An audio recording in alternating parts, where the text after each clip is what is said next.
إن الحمد لله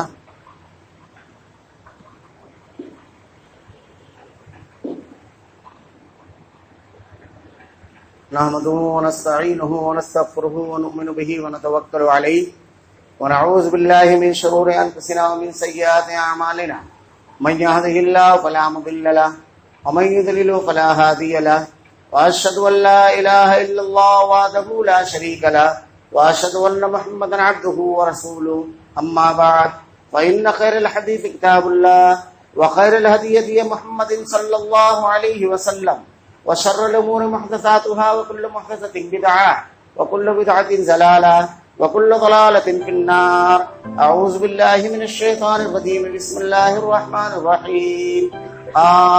والقرآن المجيد بل عجبوا أن جاءهم منذر منهم فقال الكافرون هذا شيء عجيب أإذا متنا وكنا ترابا ذلك رجل بعيد قد علمنا ما تنقص الأرض منهم وعندنا كتاب حفيظ بل كذبوا بالحق لما جاءهم فهم في أمر مريض أفلم ينظروا إلى السماء فوقهم كيف بنيناها وزيناها وما لها من فروج والأرض مددناها وألقينا فيها رواسي وأنبتنا فيها من كل زوج بهيج تبصرة وذكرى لكل عبد منيب ونزلنا من السماء ماء مباركا فأنبتنا به جنات وحب الحصيد والنخل باسقات لها طلع نضيد رزقا للعباد وأحيينا به بلدة ميتا كذلك الخروج كذبت قبلهم قوم نوح وأصحاب الرس وثمود وعاد وفرعون وإخوان لوط وأصحاب الأيكة وقوم تبع كل كذب الرسل فحق وعيد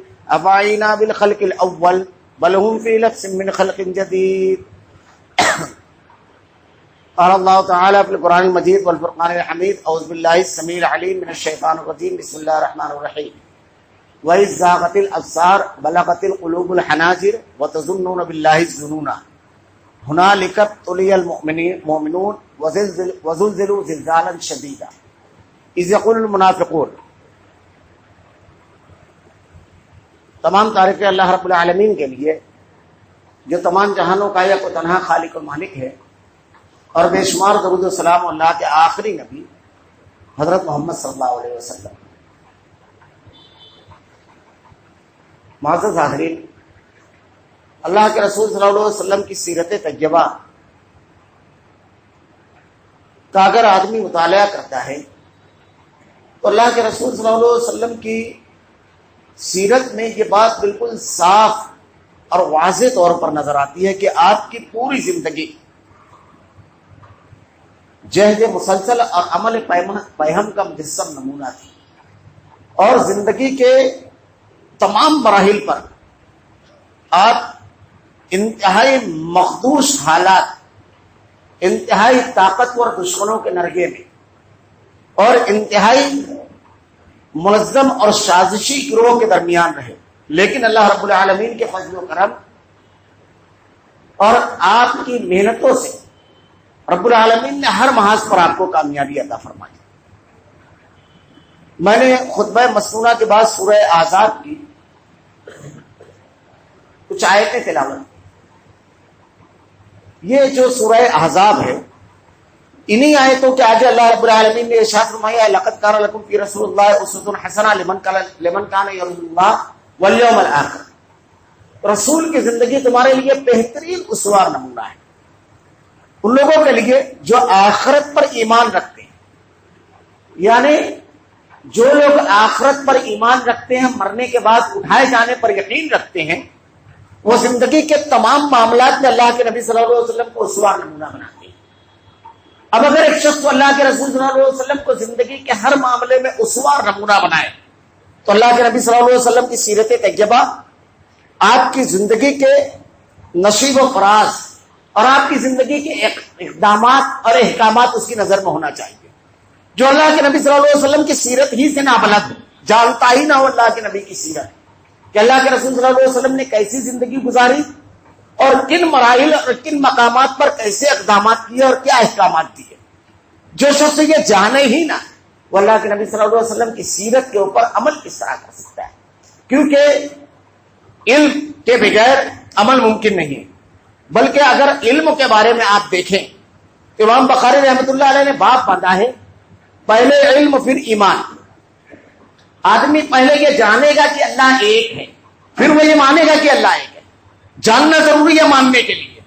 امام بخاری نے باب باندھا ہے باقاعدہ، اس لیے جاننا ضروری ہے اللہ کے نبی صلی اللہ علیہ وسلم کی سیرت طیبہ. آپ کی سیرت کا اگر آدمی مطالعہ کرے تو جن لوگوں کے درمیان اللہ رب العالمین نے آپ کو مبعوث کیا تھا، عقیدے کے لحاظ سے انتہائی مخدوش صورتحال تھی. ان لوگوں کا عقیدے کا معاملہ یہ تھا، ہر چیز کے لیے ان لوگوں نے ایک الگ الگ بت بنا رکھے تھے. کعبہ جو اللہ کی توحید کا مرکز، اللہ کا پہلا گھر، ان اول بیت وضع للناس، اس میں 300 سے زائد بت جو انہوں نے رکھ چھوڑے تھے. اور ہر معبود سے الگ قسم کی ان کی گزارشات ہوتی، الگ قسم کی قوتوں کا اختیار تھا. سماجی معاملات انتہائی انتشار کا شکار تھے. ہر قبیلے کی اپنے قبائل کے درمیان ایک حکومت کی طرح تھی اور ہمیشہ ایک دوسرے سے ٹکراؤ ہوتا. اللہ رب العالمین نے قرآن مجید کے اندر اس کا نقشہ کھینچا ہے کہ انتشار کی ایسی صورتحال تھی کہ تم بالکل تباہی کے دہانے کے کنارے جا کھڑے تھے. اللہ رب العالمین نے تمہارے اوپر خاص رحم فرمایا. وَاعْتَصِمُوا بِحَبْلِ اللَّهِ جَمِيعًا وَلَا تَفَرَّقُوا وَاذْكُرُوا نِعْمَةَ اللَّهِ عَلَيْكُمْ إِذْ كُنتُمْ أَعْدَاءً فَأَلَّفَ بَيْنَ قُلُوبِكُمْ فَأَصْبَحْتُم بِنِعْمَتِهِ إِخْوَانًا. کہ اللہ رب العالمین نے تم کو آپس میں بھائی بھائی بنا دیا. زندگی کے ہر معاملے میں اگر آپ غور کریں تو ایسا ہی تھا. لیکن اللہ رب العالمین نے اللہ کے نبی صلی اللہ علیہ وسلم کو جو دین جو شریعت دے کر بھیجا اور آپ نے جس طرح تربیت کی کہ عقیدے کے معاملات دیکھیے کہ کیسے ہوئے مسکراتے ہوئے جانوں کی قربانی دے دی، مالوں کی قربانی دے دی، شہر کی، وطن کی، تجارت کی، رشتے کی، ناطے کی، ہر چیز کی قربانی دے دی، لیکن عقیدے کی سوداگری نہیں کی. اللہ کے نبی صلی اللہ علیہ وسلم کی جو تربیت تھی کہ اللہ کے رسول صلی اللہ علیہ وسلم نے کس طرح ان کی تربیت فرمائی کہ ہر چیز کی سودا، ہر چیز کو قربان کر دیا، لیکن عقیدے کی سوداگری کبھی نہیں کی. عمل کا معاملہ ان کا کیسا تھا کہ اللہ رب العالمین نے حکم دیا شراب تمہارے اوپر حرام ہے، مدینہ کی گلیوں میں شراب بہہ گئی. ایک صحابی اللہ کے نبی صلی اللہ علیہ وسلم کے پاس آئے اور آگے کہنے لگے کہ اللہ کے رسول، میرے کچھ یتیم بھتیجے ہیں، میں نے شراب خرید کر کے اس کو زمین میں دفن کر دیا. شراب جب کچھ قدیم جونی ہوتی ہے تو اس کی قیمت زیادہ آتی ہے. اللہ کے نبی کیا کروں، یہ تو ان لوگوں کا مال ضائع ہو جائے گا. اللہ کے رسول صلی اللہ علیہ وسلم نے ارشاد فرمایا اسے ضائع کر دو، اور جب فلاں جگہ کا مال آئے گا تو میرے پاس آنا، میں اس کا جو ہے بھرپائی انشاءاللہ العزیز، جو کچھ مال ہے ان کا کوئی کمی نہیں ہوگی، انشاءاللہ اس کو پورا کر دیں گے. واقعات پڑھیے کہ اللہ کے نبی صلی اللہ علیہ وسلم کو قبلہ تبدیل کرنے کا حکم دیا گیا. ایک مسجد میں نماز ادا ہو رہی ہے، صحابی جا کر پیچھے سے کہتے ہیں کہ اللہ کے رسول کا حکم ہوا ہے کہ قبلہ تبدیل ہو گیا ہے، اب ہمارا قبلہ مسجد حرام بیت المقدس کی بجائے مکہ مکرمہ کعبۃ اللہ. حالت نماز میں قبلے کو تبدیل کر دیا. اطاعت اور فرما برداری اس موڑ پر وہ کسی کو خاطر میں نہیں لاتے تھے، جن کے اپنے دستور حیات سے زندگی گزارنے کے لیے اس کی نمایاں تبدیلی. اللہ کے نبی صلی اللہ علیہ وسلم نے ان لوگوں کے آپسی معاملات اور رشتوں کا معاملہ کہاں تک کے کیا کہ وہ کسی بھی مرحلے میں اپنے رشتے کے لحاظ کو فراموش نہیں کرتے تھے. حضرت ابو ہریرہ رضی اللہ تعالیٰ عنہ اللہ کے نبی سے کہتے ہیں کہ اللہ کے رسول میری والدہ کے لیے دعا کیجیے کہ اللہ رب العالمین ان کو ہدایت دے. وہ اپنے رشتے داروں کے لیے ہر معاملے میں فکر مند رہتے تھے. اللہ کے نبی نے دعا کی. حضرت ابو ہریرہ رضی اللہ تعالیٰ عنہ جب گھر پہنچے، مسلسل دعوت دے رہے ہیں اپنی والدہ کو، گھر پہنچے تو کہتے ہیں، والدہ کی آواز آتی ہے کہ رک جا بیٹا، تھوڑا سا رک کر کیا، اور وہ کہتے ہیں کہ میں پانی گرنے کی آواز سن رہا تھا، میں سمجھ گیا کہ اللہ رب العالمین نے میری والدہ کو ہدایت دے دی ہے. جب گھر میں داخل ہوا تو انہوں نے اپنے اسلام کا اعلان کیا. حضرت ابوبکر صدیق رضی اللہ تعالیٰ عنہ اپنے والد محترم کے سلسلے میں کہتے ہیں یہ واقعات، وہ اپنے رشتوں کے سلسلے میں کتنے فکر مند تھے اور ان کے حقوق کیسے ادا کرنے والے تھے. ان کا معاملہ شریعت کا کیسا تھا کہ ایک صحابی نعمان بن بشیر اپنے بیٹے کو ایک گھوڑا دینا چاہتے ہیں. آپ کی اہلیہ کو خبر لگی، کہا نہیں، پہلے اللہ کے نبی صلی اللہ علیہ وسلم سے جا کر دریافت کر لو کہ صرف ایک بیٹے کو اگر تم دو گے کچھ تو کیا معاملہ رہے گا. اللہ کے نبی صلی اللہ علیہ وسلم سے کہا جا کر کے اللہ کے رسول میں اپنے ایک بیٹے کو ایک گھوڑا ہبا کرنا چاہتا ہوں، آپ اس پر گواہ بن جائیں گے. اللہ کے نبی صلی اللہ علیہ وسلم نے دریافت کیا تم نے دوسرے بیٹوں کو دیا ہے. محبت، اپنائیت، بیٹے کی خدمات، باپ سے بیٹے کا قلبی تعلق ایک الگ چیز ہے، لیکن شریعت کا حکم اور اس کے تقاضے الگ ہیں۔ اور آدمی اپنی محبت، جہاد، تعلق، ان تمام چیزوں کو اللہ کے دین پر فوقیت دے، یہی اصل میں تابعداری۔ اللہ کے نبی صلی اللہ علیہ وسلم ارشاد فرماتے ہیں تم نے دوسرے بیٹوں کو دیا؟ کہا نہیں، کہا میں ظلم پر گواہ نہیں ہو سکتا۔ اگر زندگی میں آدمی دیتا ہے تو بیٹے اور بیٹی دونوں کو مساوی دینا ہے، دونوں کو بالکل یکساں دینا ہے۔ اس طرح کے احکامات قدم قدم پر نظر آئیں گے۔ اللہ کے نبی صلی اللہ علیہ وسلم کی تربیت کا جو نتیجہ تھا کہ اللہ کے نبی صلی اللہ علیہ وسلم نے اس معاشرے کو جو بالکل تباہ حال، بالکل اخلاقی، سماجی، معاشرتی، مذہبی، عقائد کے لحاظ سے بالکل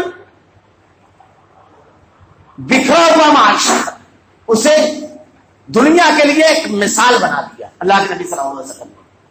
آج ہم اپنی معاشرتی زندگی جب دیکھتے ہیں تو ہر مرحلے میں ہم کو یہ نظر آتا ہے کہ بگاڑ ہے، اور بگاڑ کی ایسی صورتحال ہے کہ ہمیں ایسا محسوس ہوتا ہے جیسے راستے بند ہو چکے ہیں، اور اس کو سدھارنے کے لیے جو اقدامات جس طرح کرنا چاہیے وہ ممکن نہیں، اب ہو نہیں سکتا، ایسا تک کے بعد مرتبہ محسوس ہوتا ہے۔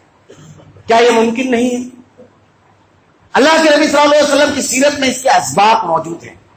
میں نے ایک خاص تناظر میں جو ملک کے موجودہ حالات ہیں، اس تناظر میں یہ آیت تلاوت کی سورہ احزاب، غزوہ احزاب، اللہ رب العالمین نے باقاعدہ اس نام سے قرآن مجید کے اندر ایک سورت نازل فرمائی، 21ویں اور 22ویں پارے میں سورہ احزاب، اور اس غزوے کا تذکرہ بڑی تفصیل کے ساتھ اس میں کیا، اور اس غزوے کے وقت مسلمانوں کی جو کیفیت تھی اس کو پیش کیا۔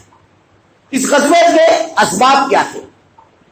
تاریخی پس منظر اس غزوے کا یہ ہے کہ یہ غزوے سے پہلے اللہ کے نبی صلی اللہ علیہ وسلم اور صحابہ کرام کا معاملہ یہ تھا کہ تمام مسلمان قوتیں اسلام اور مسلمانوں کے خلاف بالکل ایک ہو گئی، اور ایک بہت بڑا حادثہ اس غزوے سے پہلے ہوا، بیر مہونہ کا واقعہ، کہ اللہ کے نبی صلی اللہ علیہ وسلم کے پاس ایک مرتبہ ابو برہ نامی، عامر بن مالک جس کا نام ہے، وہ آیا اور آ کر کے کہنے لگا یہ نجد کے علاقے کا تھا، یہ آیا، اللہ کے نبی صلی اللہ علیہ وسلم نے اس کے سامنے اسلام کو، دین کو پیش کیا، اس نے اسلام نے قبول کیا، لیکن یہ کہتا ہے کہ آپ ایک جمعیت کو میرے ساتھ روانہ کر دیجئے، اگر یہ لوگ وہاں جا کر کے دعوت و تبلیغ کا کام کریں تو بڑے زبردست و نتائج برآمد ہوں گے۔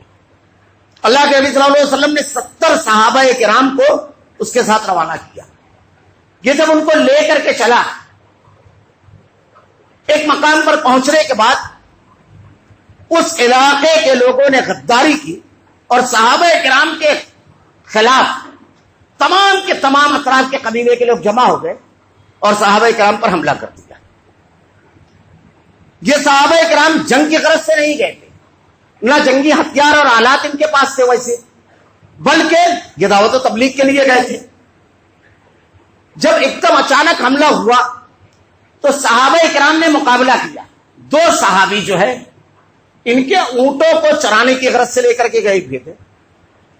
جب حملہ ہوا تمام علاقے سے صحابہ کرام کے پر حملہ کیا گیا تو تقریباً تمام صحابہ کرام شہید ہو گئے، صرف ایک صحابی زخمی حالت میں بچے۔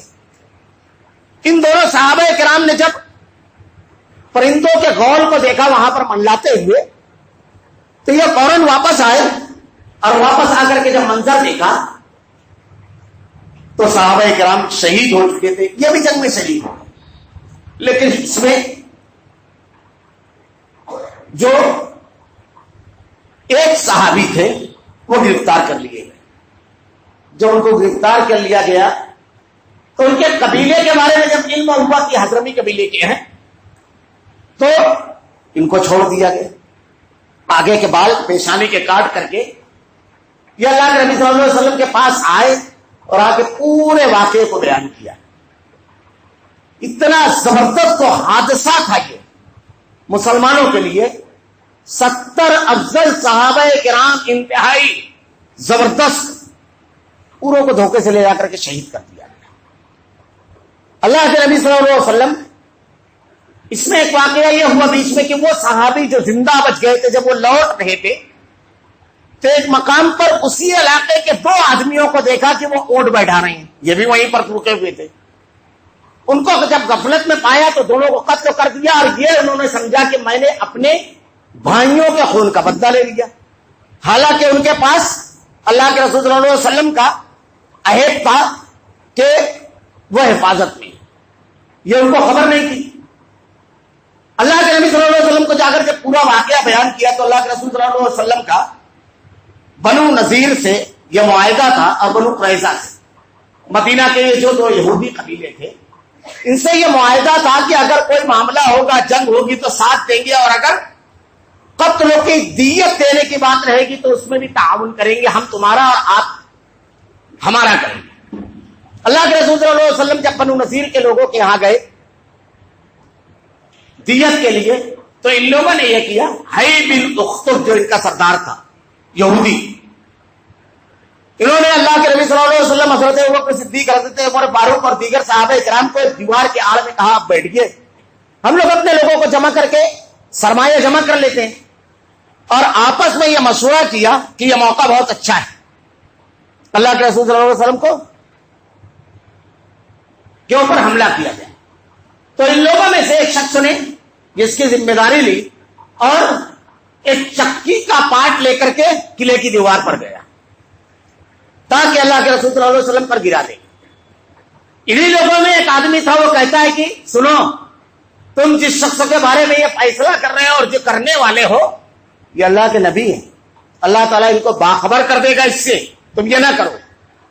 لیکن ان لوگوں نے نہیں مانا۔ اب ادھر اللہ کے نبی کو حضرت جبرائیل نے آ کر کے خبر دی، آج صلی اللہ علیہ وسلم صحابہ کرام کو لے کر کے نکل گئے۔ جب آپ واپس آئے تو آپ نے صحابہ کرام کو حکم دیا کہ سب کے سب جمع ہو، اور اس کے بعد باقاعدہ آپ نے بنی نذیر کے اوپر لشکر کشی کی۔ جب آپ نے لشکر کشی کی بنی نذیر پر تو یہ لوگ قلعے میں بند ہو گئے، حالانکہ ایک بڑی تعداد تھی، لوگوں کے پاس تمام چیزیں موجود تھیں۔ اب یہاں پر حالات کیا ہوئے کہ عبداللہ بن ابی جو منافقوں کا سردار تھا، اس نے بنی نذیر کو خبر بھیجی کہ میرے ساتھ 2000 مردان جنگی ہیں، تم لوگ اس کی فکر مت کرو کہ اللہ کے نبی تمہارے اوپر حملہ آور ہونے والے اور تم کو مدینے سے نکالنے والے ہیں، میں اپنے تمام ساتھیوں کو لے کر کے تمہارے پاس آ جاؤں گا اور اس وقت تک کے قلعے سے باہر نہیں نکلوں گا جب تک کہ ہم سب مارے نہ جائے، اگر نکالنے کی نوبت ہوگی تو میں تمہارے ساتھ رہوں گا۔ جب یہ سنا انہوں نے تو اور ڈٹ گئے، بجائے یہ کہ اپنی غلطی پر پشیمان ہونے کے مزید ڈٹ گئے۔ اللہ کے رسول صلی اللہ علیہ وسلم نے قلعے کا محاصرہ کیا، 8 دن تک 6 دن تک کا محاصرہ رہا۔ اللہ رب العالمین نے ان کے دلوں میں خوف ڈالا اور وہ معاہدے پر آ گئے کہ کسی طریقے سے معاہدہ ہو جائے۔ اور ادھر راس المنافقین عبداللہ بن ابی نے، جو مسلمانوں کو بھی دھوکہ دیتے تھے منافق، ان کو بھی دھوکہ دیا۔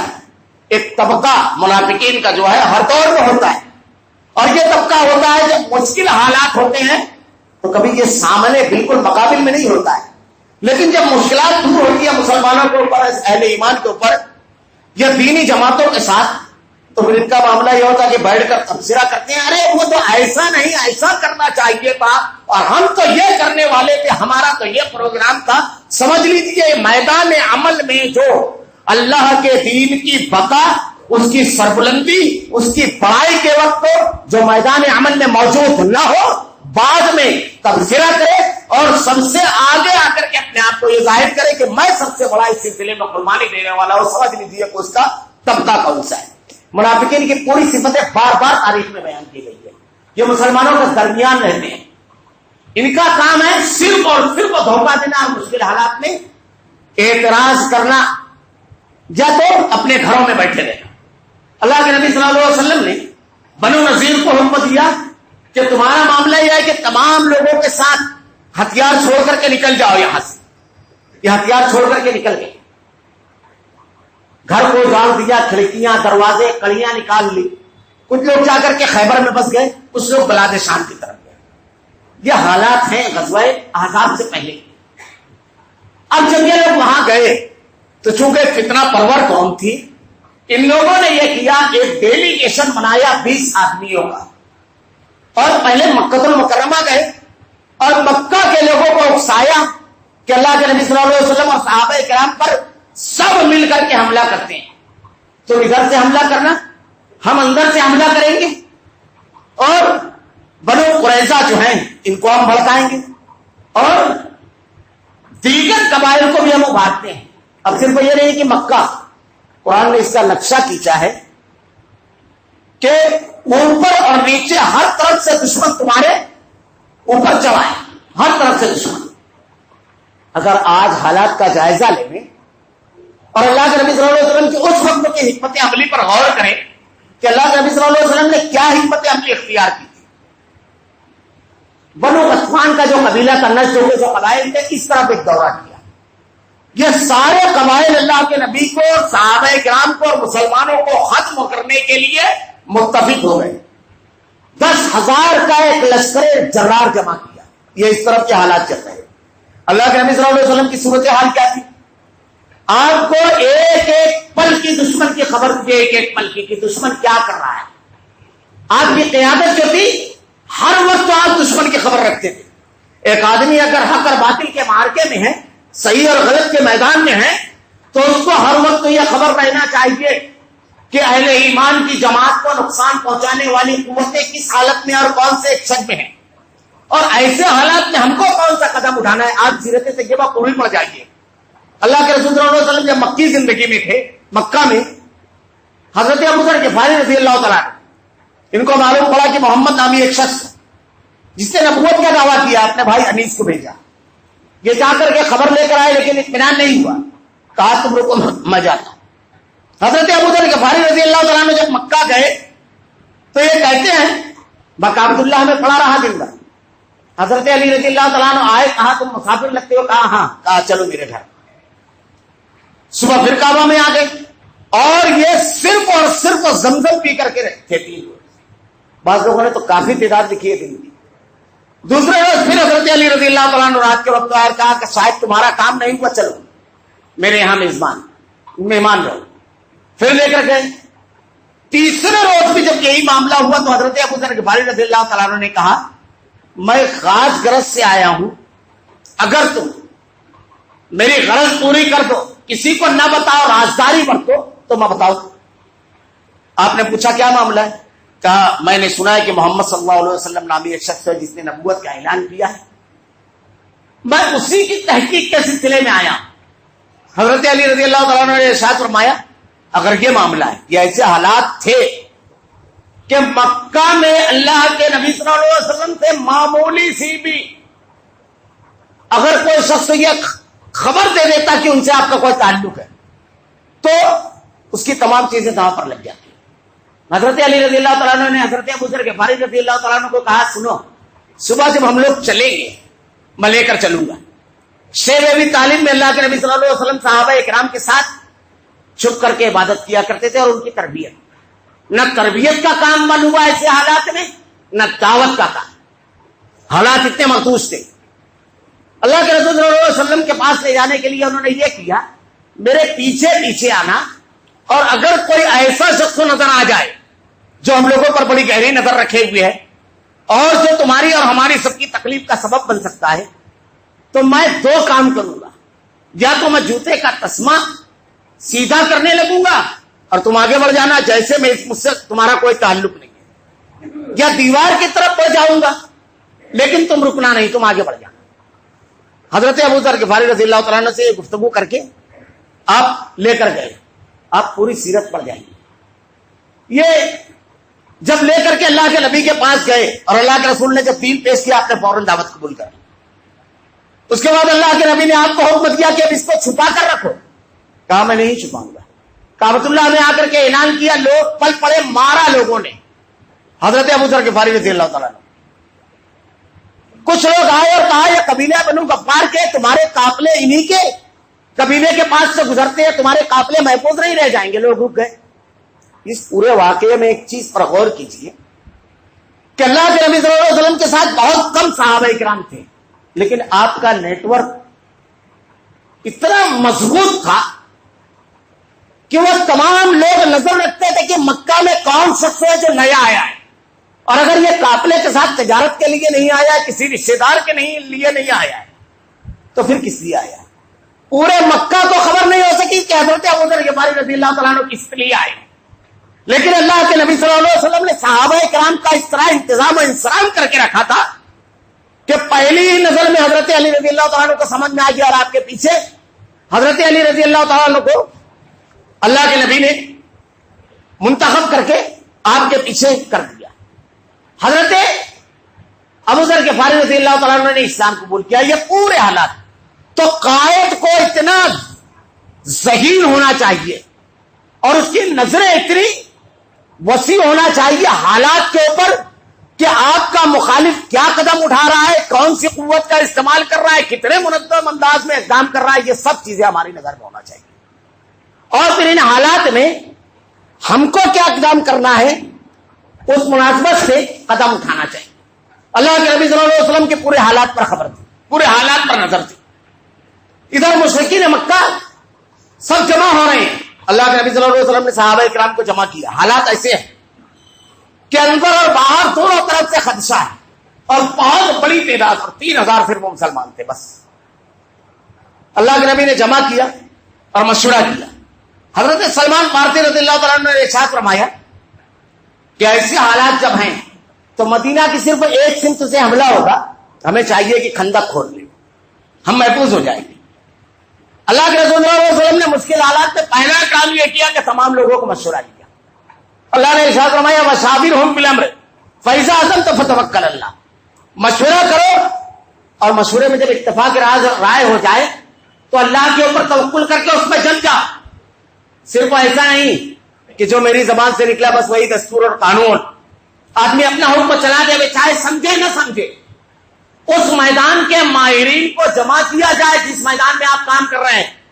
آپ معاشیات پہ کام کر رہے ہیں تو اس کے جاننے والوں کو آپ جمع کیجیے، اس سے مشورہ طلب کیجیے۔ آپ طب کے میدان میں کام کر رہے ہیں تو اس کے ماہرین کو جمع کیجیے اور مشورہ کیجیے۔ آپ تعلیم کے میدان میں کام کر رہے ہیں، اس کے ماہرین کو جمع کیجیے۔ آپ دین کے میدان میں کچھ کرنا چاہتے ہیں، دعوت و تبلیغ کے علماء، دعات اور مبلغین کو جمع کیجیے۔ ایک آدمی اگر ہر میدان میں اپنے آپ کو سب کچھ کرے ہوئے، ناکامی طے ہے، مشکلات، کامیابی نہیں مل رہا، طریقہ کار کے نبوی طریقہ کار نہیں ہے۔ اللہ کے رسول صلی اللہ علیہ وسلم کی سیرت طیبہ کا جو معاملہ ہے وہ یہی ہے۔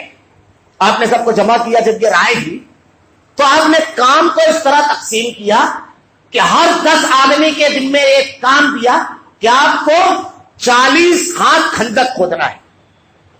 کام کو ہمیشہ نظم کے ساتھ کیا جائے، انتظام ایسا کیا جائے کہ کسی کو شکایت نہ ہو۔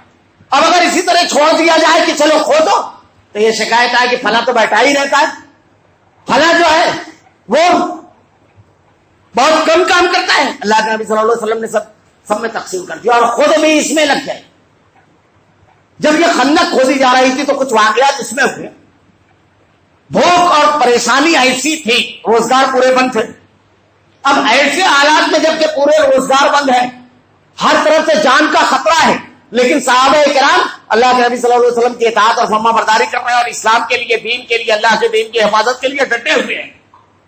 حضرت جابر رضی اللہ تعالیٰ عنہ کہتے ہیں کئی روز کے بھوکے صحابہ کرام خندق کھودتے، اللہ کے نبی صلی اللہ علیہ وسلم خندق کھودتے ہوئے ہاتھ اٹھا کر کے دعا کرتے ہیں کہ اللہ اصل زندگی آخرت کی زندگی آ رہے، اللہ انصار اور مہاجرین کو بخش دے رب العالمین۔ یہ ان کی خدمات کا اعتراف تھا، یہ ان کے لیے اللہ کے نبی صلی اللہ علیہ وسلم کی دعائیں تھی۔ قائد ان کے درمیان تھے، آپ خود اپنے ہاتھوں سے خندق کھود رہے ہیں، یہ قائد کا طریقہ ہونا چاہیے۔ حضرت جابر رضی اللہ تعالیٰ عنہ کہتے ہیں کہ میں نے ایک بکری کا بچہ ذبح کیا اور 2 سیر جو، اور اپنی اہلیہ سے کہا کہ اس کو بناؤ۔ صحابہ کرام اور اللہ کے نبی کے پاس گیا، کہا اللہ کے رسول صلی اللہ علیہ وسلم ایک چھوٹا سا بچہ ذبح کیا ہوں اور تھوڑی سی جو ہے، چند مخصوص لوگوں کو لے کر کے چلیں، کھانا کھا لیں۔ اللہ کے نبی نے اس وقت تو 1000 صحابہ کرام خندق کھودنے میں مصروف تھے، سب کو آواز لگائی اور کہا سب کھانے کے لیے چلو۔ جب سب کھانے کے لیے گئے تو اللہ کے نبی صلی اللہ علیہ وسلم نے کہا ہانڈی نہ اتارنا، اور کہا جب ہم آ جائیں تو اس وقت روٹی ڈالنا شروع کرنا۔ تو حضرت جابر بن عبداللہ رضی اللہ تعالیٰ عنہ کہتے ہیں کہ 1000 صحابہ کرام تھے، سب نے آ کر کے سیر ہو کر کے کھایا۔ اللہ رب العالمین نے ایسی برکت دی۔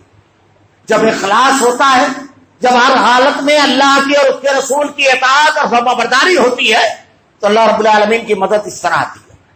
اللہ رب العالمین کی مدد کے لیے آخری درجے تک کی قربانی جب آدمی دیتا ہے تو اللہ رب العالمین کی جب مدد آتی ہے تو آدمی حیرت زدہ رہ جاتا ہے. اللہ رب العالمین نے مدد فرمائی, پورے کے پورے 1000 لوگ سیراب ہو گئے خالی. ایسا ہی ایک واقعہ کھجوروں کا ہے کہ اللہ کے نبی صلی اللہ علیہ وسلم نے دیکھا کہ ایک صحابیہ اپنے بھائی کے لیے کھجور لے کر کے جا رہی تھی. اللہ کے نبی نے کہا ادھر بلایا اور کہا یہ رکھ دو کھجور, اور اس کے بعد ایک کپڑا رکھا اور اس کے اوپر کھجوریں ڈال دی اور صحابہ کرام سے کہا کہ آ کر کے کھاؤ. صحابہ کہتے ہیں کہ کھجور ایسا محسوس ہو رہا تھا کہ کپڑے کے نیچے گر رہی ہے, اور ہم سب نے سیراب ہو کر کے کھایا. اللہ رب العالمین کی مدد آئی. اللہ رب العالمین کی مدد کیسے حالات میں آتی ہے پوری تاریخ ہے. حضرت موسیٰ علیہ السلام نے مسلسل توحید کی دعوت دی فرعون کو, مسلسل بچوں کو قتل کرتا تھا, انتہائی ظلم کرتا تھا. اس کے بعد اللہ تعالیٰ نے کہا کہ اپنے دین کی حفاظت کے لیے اپنی پوری قوم کو لے کر کے نکل جائیے. اللہ کی مدد آئی, پوری قوم کے ساتھ غرقاب ہو گیا. حضرت نوح علیہ السلام سارے 900 سال تک لیل و نہارا, رات اور دن اللہ کی توحید پہنچائی. اللہ کی مدد آئی, پوری قوم غرقاب ہو گئی. واقعات پڑھیے کہ کردار اس کے لیے اللہ کے دین کو مسلسل لوگوں تک پہنچانا ہے. ہمارے یہاں آج اہل ایمان کا, مسلمانوں کا معاملہ یہ ہے, اہل ایمان کا, میں اکثر کہا کرتا ہوں کہ ایک محاذ ایسا ہے مسلمانوں کی تاریخ میں, ایک محاذ دعوت و تبلیغ کا, غیر مسلموں میں دعوت کا کام. اس محاذ پر مسلمان کبھی نہیں ہارا پوری تاریخ میں. آپ دیکھیے سیاسی محاذ پر, سماجی محاذ پر, معاشی محاذ پر, تعلیمی محاذ پر, ہر جگہ ہم ہارے بھی جیتے بھی. کبھی ہمارا تعلیم کا معاملہ یہ تھا کہ گرناتا اور اشبیلا کی یونیورسٹیوں میں یورپ کے طلبہ علم حاصل کرنے آتے. کبھی ہمارا تعلیم کا معاملہ یہ تھا. القانون طب پر لکھی ہوئی کتاب ابھی کل تک یورپ میں نمونے کی کتاب تھی. اسی کے سہارے سے اور جراحی کے عمل میں, آپریشن کے عمل میں جو آلات مسلمانوں کے بنائے ہوئے, آج بھی اس میں تبدیلی نہیں ہے. یہ معاملہ تھا. حکومتیں ایسی تھی کہ ایک مرتبہ ہارون رشید اپنے ماہر کی تختوں پر چھت پر کھڑا ہو کر کے کہتا ہے بادل کے ٹکڑے سے جہاں برسنا ہے برس, تیری پانی سے جو غلہ پیدا ہوگا اس کی لگان میری خزانے میں آئے گی. اور قوت کا یہ عالم تھا کہ ایک عورت صرف کہتی ہے یا حجاج, اے حجاج, لوٹ مار ہو رہی ہے ہمارے ساتھ. حجاج بن یوسف لیٹر لکھتا ہے راجہ طاہر اور کہتا ہے پورے لٹیروں کو گرفتار کر کے ہمارے پاس بھیجو, ورنہ تمہاری سلطنت کی اینٹ بجا دیں گے. یہ بھی راجہ تھا. کہا آرڈر, کہا ہاں یہ حکم ہے ہمارا. ہماری سلطنت کا ایک شخص دنیا میں کسی بھی مقام پر اگر اس کے ساتھ کچھ کیا جائے گا تو اس ملک کی ایک سے اینٹ بجا دی جائے گی. ہم اپنی سلطنت کو اس کے لیے داؤ پر لگا دیں گے. اور تاریخ پڑھیے, چند دنوں میں اس پورے علاقے کو اس نے فتح کر لیا, پورے اس علاقے. عمومی حکمراں کہتا ہے جب اپنے لاہور لشکر لے کر لوگ آ جاتے ہیں میدان جنگ میں تو ہمارا ایک لیٹر وہ کام کرتا ہے جو ایک یہ لشکر, یہ عروج تھا ہمارا, یہ تاریخ تھی ہماری. لیکن یہ بھی ہوا کہ تاتاریوں نے وسط ایشیا سے اڑ کر پورے بلاد اسلامیوں کو رون دیا. یہ بھی ہوا. اور یہ بھی حیثیت ہوئے کہ آج دنیا میں 58 ممالک ہے لیکن ہماری کوئی آواز نہیں ہے. ہر محاذ پر, معاشی محاذ پر, تعلیمی محاذ پر آج جدید ٹیکنالوجی جو ہے اس میں مسلم ممالک اور مسلمان کہاں ہے, یہ سب کے سامنے. جدید آلات, جدید ہتھیار, جدید چیزوں کے بنانے میں ہر محاذ پر ہمارے اور جیتے ہیں. لیکن دعوت کا محاذ ایسا ہے جہاں ہم 1400 سالہ تاریخ میں کبھی ہارنا بہت دور کی بات ہے, کبھی کوئی قوم ہمارے مقابلے کے لائق نہ رہی. میں آج کی اگر خبریں بتاؤں, آج جس تیزی سے ہندوستان کے اندر لوگ اسلام قبول کر رہے ہیں, پوری دنیا کے اندر یہ صورتحال ہے, پوری دنیا میں. ابھی کل خبریں آئی کہ تروپتی مندر کی جو ہے اس کے پجاری کی بیٹی نے اسلام قبول کیا اور اس کے ذریعے 300 لوگوں نے کلمہ پڑھا ہے. 300 لوگوں کو ابھی تک کلمہ پڑھا چکی. یہ وہ محاذ ہے جہاں ہم کبھی نہیں ہارے. لیکن افسوس مسلمانوں کی تمام جماعتیں, تمام گروہ, کسی کو الزام دینے کی ضرورت نہیں. جتنا منظم انداز میں توانائی کے ساتھ یہاں کام ہونا چاہیے، ہم نے کبھی اس کی کوشش نہیں کی. اور اگر کوئی کر رہا ہے تو اس کی حوصلہ افزائی اس کی ضرورت ہی قوم نے محسوس نہیں کی کہ اگر کوئی اس میدان میں کچھ کر رہا ہے تو اس کی حوصلہ افزائی، اس کا تعاون کیا جائے، اس کے ساتھ ملا جائے، جو کچھ اس کے لیے ہم کر سکتے ہیں وہ کریں. اللہ کے رسول صلی اللہ علیہ وسلم نے ہر موقع پر اس کام کو کیا ہے. مکہ کے اندر انتہائی کم تھے، یہی کام پوری قوت کے ساتھ آپ نے کیا اور بڑے منظم انداز میں.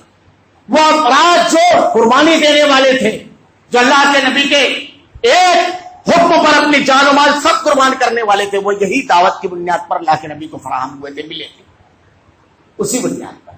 خیر، تو اس محاذ کو کبھی بھی نہیں چھوڑنا چاہیے. اللہ کے رسول صلی اللہ علیہ وسلم نے کام بڑے منظم انداز میں تقسیم کیا کہ 40 ہاتھ 10 آدمی کو دیں. اللہ کے رسول صلی اللہ علیہ وسلم انشاءاللہ اس کے بعد کی تفصیل میں بتاؤں گا. اس غزوے کی حالت جو قرآن نے بیان کی ہے اتنی زیادہ مخدوش کہ اللہ تعالیٰ نے جو نقشہ کھینچا ہے کلیجہ کانپ جاتا ہے پڑھ کر.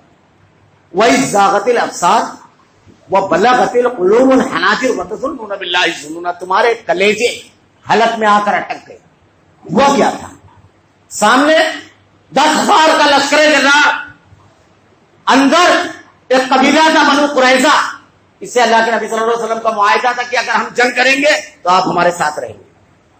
ان لوگوں نے یہ کیا کہ اللہ کے نبی صلی اللہ علیہ وسلم کو خبر لگی کہ یہ لوگ دھوکہ دینے والے ہیں. آپ نے 4 صحابہ کرام کو بھیجا کہ جا کر کے ذرا خبر لے کر آؤ.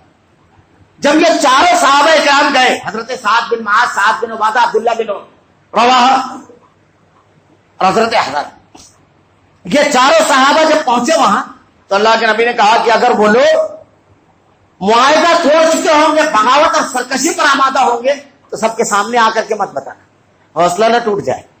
حوصلہ ٹوٹنے والی خبریں معاشرے میں پھیلائی نہیں جاتی ہے. ہمارے یہاں دیکھیے کسی نوجوان کو 5 نوجوان مار رہے ہیں، مسلمان نوجوان کو، فٹافٹ ہم لوگ اس کو وائرل کرتے ہیں، بھیجتے ہیں. مار کھانے والی خبریں. حوصلہ توڑ رہے ہو. تمہارا تعلق اس قوم سے ہے جو موت کی آنکھوں میں آنکھیں ڈال کر گفتگو کرتی تھی. خالد بن ولید رضی اللہ تعالیٰ عنہ کہتے ہیں تمہارا پانا اس قوم سے پڑا ہے جو موت کو اتنی ہی عزیز رکھتی ہے جتنی تم زندگی کو رکھتے ہو. بزدلوں کی قوم نہیں ہے، تم بزدلی پھیلا رہے. اگر 1-2 واقعات ہوئے تو اللہ کے نبی نے کہا جو اپنی جان کی حفاظت میں مارا گیا شہید، جو اپنے مال کی حفاظت میں مارا گیا شہید، جو اپنی آبرو کی حفاظت میں مارا گیا شہید. حوصلہ چکنی کی خبریں، اتنا احتساب، اتنا انتشار. اللہ کے نبی نے کہا کچھ بات مت کرنا، صرف اشارے سے بتانا. حوصلہ نہ ٹوٹے ان ساتھیوں کا جو محاذ پر بیٹھے ہوئے ہیں. اور اگر معاہدے پر برقرار ہیں تو اعلانیہ بتانا کہ نہیں ساتھ کھڑے ہیں، حوصلہ بڑھ جائے. آج امت مسلمہ مشکل حالات میں ہر طرف سے خبریں آتی ہیں حوصلہ چکنی کی، ہر طرف سے، اور ان خبروں کو ہم بھی آگے لے جاتے ہیں. یہ باقاعدہ ایک نفسیاتی جنگ ہوتی ہے. اور اللہ کے رسول صلی اللہ علیہ وسلم دنیا کے سب سے بڑے ماہر نفسیات تھے. یہ میرا عنوان نہیں ہے ورنہ میں بتاتا کہ سائیکالوجی اور نفسیات کس وقت کس قوم کی کیسی رہتی ہے اور اس وقت اس قوم کی بکھرنے اور اس کو ٹوٹنے سے کیسے بچایا جاتا ہے. یہ اللہ کے نبی کی سیرت میں ملے گا. لیکن معاف کیجئے گا کہ ابھی ربیع الاول کا مہینہ شروع ہو رہا ہے، ہم نے کبھی اس کی ضرورت ہی نہیں محسوس کی. وہ دنیا کا قائد اعظم، وہ جس کے پاس نہ وسائل تھے، نہ مال تھا، نہ بہت منظم گروہ، لیکن کیسی تربیت کی اور کس طرح باطل کو ہر محاذ پر شکست دی. ہم اس نبی کے ماننے والے ہیں. اللہ کے نبی صلی اللہ علیہ وسلم نے جب ان کو حکم دیا، تاریخ پڑھیے، یہ صحابہ کرام گئے وہاں کیا معاملہ ہوا؟ الکفر ملت واحدہ، کفر ملت واحد. آپ کسی سے معاہدہ کرتے ہو، کسی کو اگر آپ اپنا مانتے ہو تو آنکھیں کھلی رہنا چاہیے ہمیشہ. ہمارے یہاں کسی ایک پارٹی پر مسلمان تکیہ کرتا ہے، اب وہ سب کرتے جائے، یہ حضرت والا کی کبھی زبان نہیں کھلی. جتنے بھی لیڈران ہیں، اللہ کے نبی صلی اللہ علیہ وسلم نے جب کسی سے معاہدہ کیا تو آپ کی نظریں بالکل کھلی ہوئی، بالکل، کہ یہ جب دھوکہ دے گا تو پھر معاملہ کیا ہوگا ہماری طرف سے یہ نہیں دیکھا. چھوڑا نہیں جاتا ہے. مومن ایک بل سے 2 بار نہیں ڈسا جاتا ہے. اللہ کے نبی صلی اللہ علیہ وسلم کے پاس غزوہ بدر کے موقع پر ایک آدمی کو گرفتار کر کے لایا گیا. مشرکین مکہ میں سے تھا. کہتا ہے اللہ کے نبی کی شان میں آپ کے خلاف اشعار کہتا تھا اسلام کے خلاف. جب لایا گیا تو کہتا ہے اے اللہ کے رسول مجھ کو بیٹیاں ہے، میں حالدار ہوں، اے اللہ کے نبی مجھ پر رحم کیجیے. اللہ کے نبی نے چھوڑ دیا. دوبارہ گرفتار ہوا، پھر وہی حرکت کرنے لگا. جا کر جب دوبارہ گرفتار ہوا تو آ کر کے کہتا ہے اللہ کے رسول میں حالدار ہوں، بیٹیاں بیٹیاں ہیں، اللہ کے نبی کون رہے گا میرے بعد ان کا، چھوڑ دیجیے. اللہ کے نبی نے کہا تو لوگوں میں جا کر کے اپنا سر اٹھائے تانے اور کہنے کہے میں نے تو 2 مرتبہ محمد کو بیوقوف بنا دیا صلی اللہ علیہ وسلم. قتل کر دو اسے. مومن ایک بل سے، یہی اللہ کے نبی نے ارشاد فرمایا مومن ایک بل سے 2 بار نہیں ڈسا جاتا. ہمارے یہاں بار بار دھوکہ کھاتے ہیں لیکن، اور وہ جا کر کے اپنے لوگوں میں کہے ارے بیوقوف قوم ہے، ذرا سا 4 نعرے دو بک جاتی ہے، جو خوشنما اعلان کرو ختم. یہ اللہ کے نبی کی سیرت میں انشاءاللہ آئندہ ہفتہ مزید تفصیل سے بتاؤں گا. اتنے مشکل حالات میں اللہ کے رسول صلی اللہ علیہ وسلم نے کیسی حکمت عملی اختیار کی کہ وہ پورا اتحاد توڑ دیا، یہ اندر کے دشمنوں کو توڑ دیا، ختم کیا. خواتین کا کیا کردار تھا انشاءاللہ میں آئندہ ہفتہ بتاؤں گا. اللہ نے اگر توفیق دی تو اللہ رب العالمین سے دعا ہے کہ رب العالمین ہمیں سیرت کو پڑھنے کی توفیق دے. اے اللہ تو نے ہماری ہدایت کے لیے نازل فرمایا رب العالمین کتاب کو، نبی کو. اے اللہ کتاب ہدایت سے، تیرے نبی کی تعلیمات سے ہدایت لینے کی توفیق دے زندگی کے ہر معاملے میں رب العالمین. الہ العالمین تیرے کلام کی آیتیں اور تیرے نبی کی حدیث کو ہمارا کردار و عمل بنا دے. رب العالمین ہمارا خاتمہ ایمان پر فرما. ربنا لا تزغ قلوبنا بعد إذ هديتنا وهب لنا من لدنك رحمة إنك أنت الوهاب.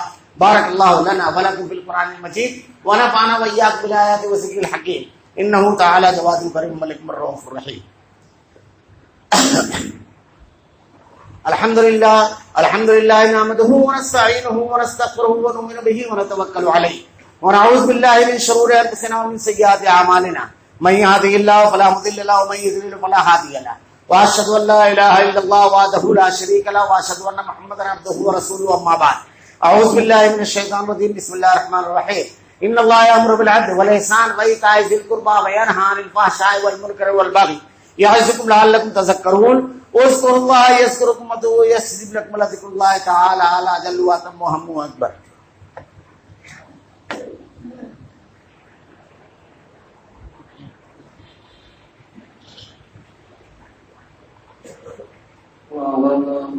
أشهد أن لا إله إلا الله أشهد أن محمدا رسول الله. حي على الصلاة حي على الفلاح قد قامت الصلاة قد قامت الصلاة. الله أكبر الله أكبر لا إله إلا الله.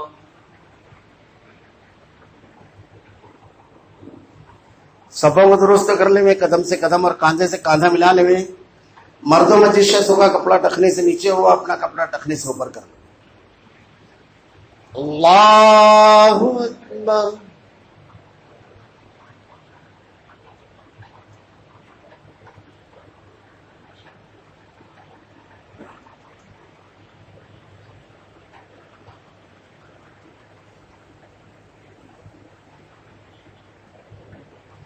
الحمد لله رب العالمين الرحمن الرحيم مالك يوم الدين إياك نعبد وإياك نستعين اهدنا الصراط المستقيم صراط الذين أنعمت عليهم غير المغضوب عليهم ولا الضالين آمين. سبح اسم ربك الأعلى الذي خلق فسوى والذي قدر فهدى والذي أخرج المرعى فجعله غثاء أهوى. سنقرئك فلا تنسى إلا ما شاء الله إنه يعلم الجهر وما يخفى ونيسرك لليسرى فذكر إن نفعت الذكرى سيذكر من يخشى ويتجنبها الأشقى الذي يصلى النار الكبرى ثم لا يموت فيها ولا يحيا قد أفلح من تزكى وذكر اسم ربه فصلى بل تؤثرون الحياة الدنيا والآخرة خير وأبقى إن هذا لفي الصحف الأولى صحف إبراهيم وموسى. اللہ اکبر.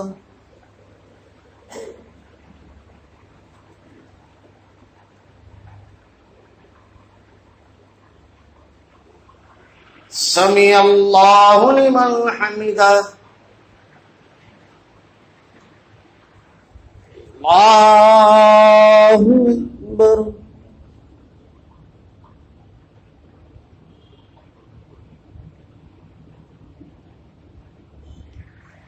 اللہ اکبر.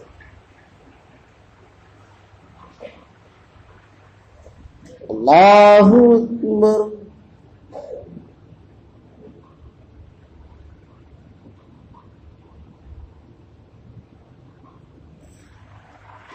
اللہ اکبر. الحمد للہ رب العالمین الرحمن الرحیم مالک یوم الدین ایاک نعبد و ایاک نستعین اہدنا الصراط المستقیم صراط الذين أنعمت عليهم غير المغضوب عليهم ولا الضالين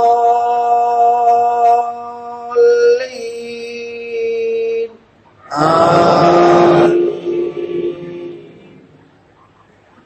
هل أتاك حديث الغاشية وجوه يومئذ خاشعة عاملة ناصبة تصلى نارا حامية تسقى من عين آنية ليس لهم طعام إلا من ذريع لا يسمن ولا يغني من جوع وجوه يومئذ ناعمة لسعيها راضية في جنة عالية لا تسمع فيها لاغية فيها عين جارية فيها سرر مرفوعة وأكواب موضوعة ونمارق مصفوفة وزرابي مبثوثة أفلا ينظرون إلى الإبل كيف خلقت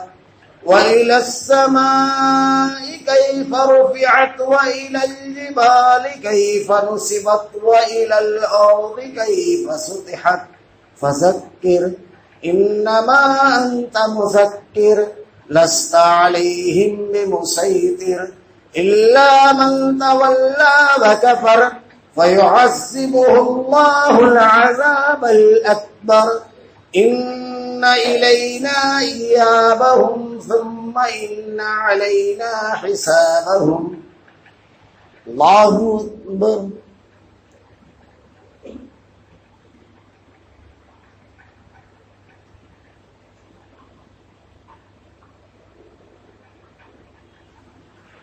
سمع اللہ لمن حمدہ. اللہ اکبر.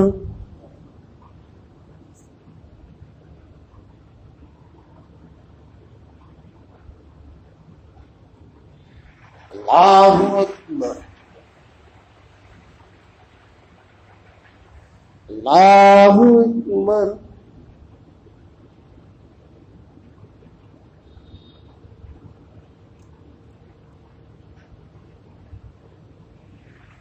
اللہ اکبر.